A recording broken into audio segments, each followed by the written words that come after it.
Earlier on this channel, I created an in-depth video recreating old artworks and explaining what was wrong with them. This video is basically a compilation of some of the most useful tips I have learned and am learning as I paint, and most of these apply to any kind of painting, not just digital. So I hope you enjoy these tips, and you can check out the full video linked down below. When you're painting, you should try not to make things equal, like you should try not to make things sit on like the middle of the page, or you should try and make things in thirds, or kind of 80-20, 70-30, that kind of perspective, that kind of proportion, so that it just looks more balanced, it looks more natural. And I added in a lot of pink values into the zebra crossing at the front, so it kind of had a tying in or tying back to the sky in the background, so there's like some color harmony running throughout the painting. I don't know if it worked necessarily, but it was a good thing that I tried still. You can see that the sky in the actual image is very detailed, but later on I actually simplified it because it was just distracting too much from the actual scene of the painting, and that's what you should learn to do in any painting, is learn to simplify where you can. Obviously you have artistic license, so you can just change things however you want, and that's why I decided to remove the sky. I mean, I was just testing it out but to see if it would help the composition, but it actually ended up working, so I kept it.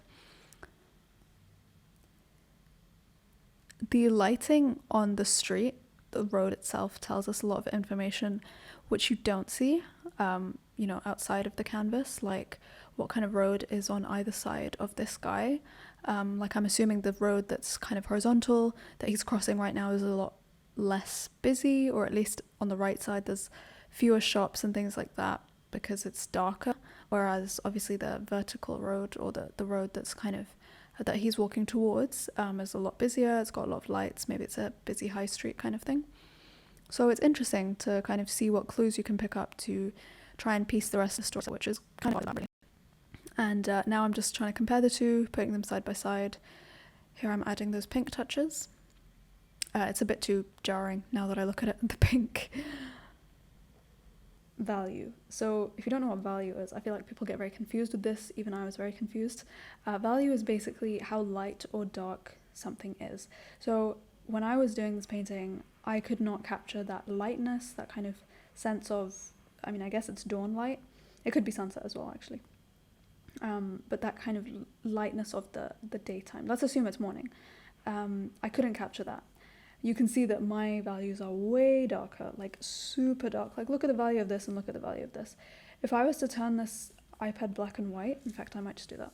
Now that you can see that it's black and white, this is basically a value painting. So you can see the values of something, and you can clearly see that this is a lot lighter than my painting.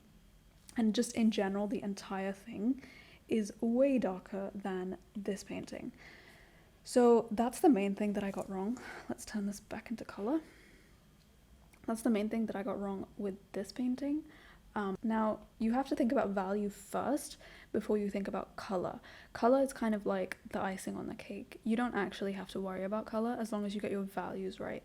If your values are incorrect, then color doesn't matter. Like, you can argue that yes, this is green, and yes, this is pink, but because the value's not correct, it doesn't look right, when I compare it to the reference. So all of the values are kind of pastel, like the sky at least. And what was really important here was trying to keep the values the same, but shifting the color temperature. So as you can see in that reference photo that I just made bigger, there's more of a blue temperature at the top, and then change the temperature but keep the value the same. But as long as you're kind of in the same area of the color spectrum for each hue, then it's, you should at some point get it.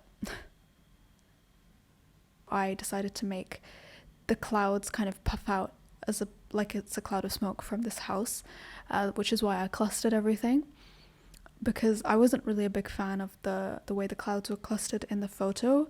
It doesn't really give a story or add anything, so that's why I decided to go for this composition, again employing artistic license.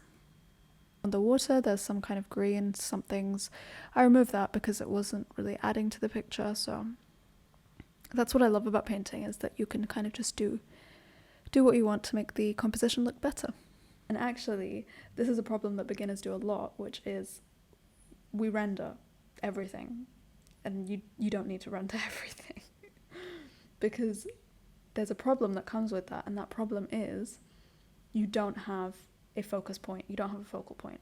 The whole point of a painting or photograph is to create a focal point, is to find a subject and make sure that everything in that painting or everything in that composition draws your eye towards that focal point. So if I was going to choose a focal point in this photo, and what I assume this photographer made the focal point of his photo is, of course, if the app allows me, is Namsan Tower.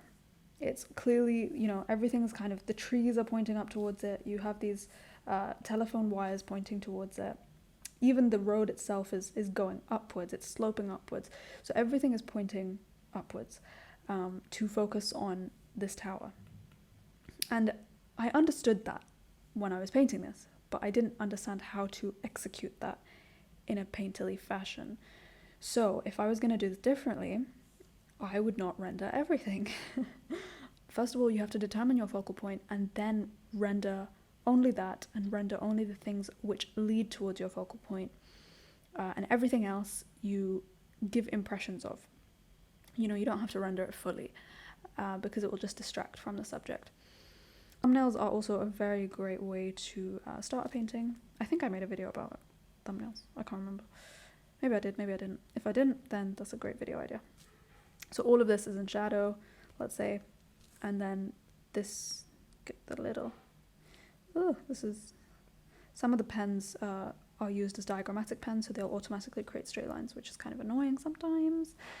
Yeah, so, it would kind of look like that. Obviously, you'd have shades of darkness so that you can tell that there are different things in the shadow.